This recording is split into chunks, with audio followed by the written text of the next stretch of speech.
Markisa merupakan salah satu buah yang kaya akan manfaat. Markisa menjadi salah satu buah-buahan yang unik yang cukup populer di Indonesia. Karakteristik dari hasil panen ini adalah warnanya yang cenderung orange, disertai sensasi asam pada daging buahnya yang dikonsumsi. Karena memiliki rasa cenderung masam, Markisa biasanya diolah menjadi minuman segar dan enak. Ibu Hendy misalnya, pemilik UMKM Markisa Cemerlang yang sukses menjadikan buah Markisa menjadi olahan sirup yang banyak diminati dari dalam negeri hingga mancanegara. Sekali produksi ia menghabiskan 1000 kg buah Markisa, menghasilkan 350 liter sari Markisa, kemudian diolah menjadi sirup yang menghasilkan 900 liter sirup Markisa.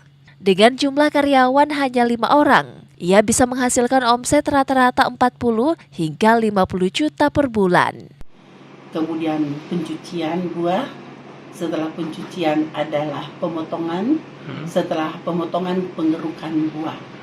Setelah pengerukan buah itu maka bisa dibagi dua, satu proses untuk dijadikan sirup Markisa, penyimpanan juga bisa terjadi. Omset per bulan kurang lebih 40 sampai taruhlah 40 jutaan.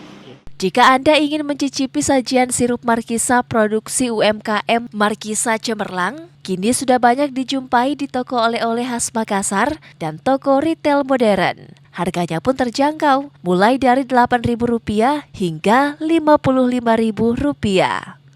Mulyadi, Fajar TV dan Fajar Radio melaporkan.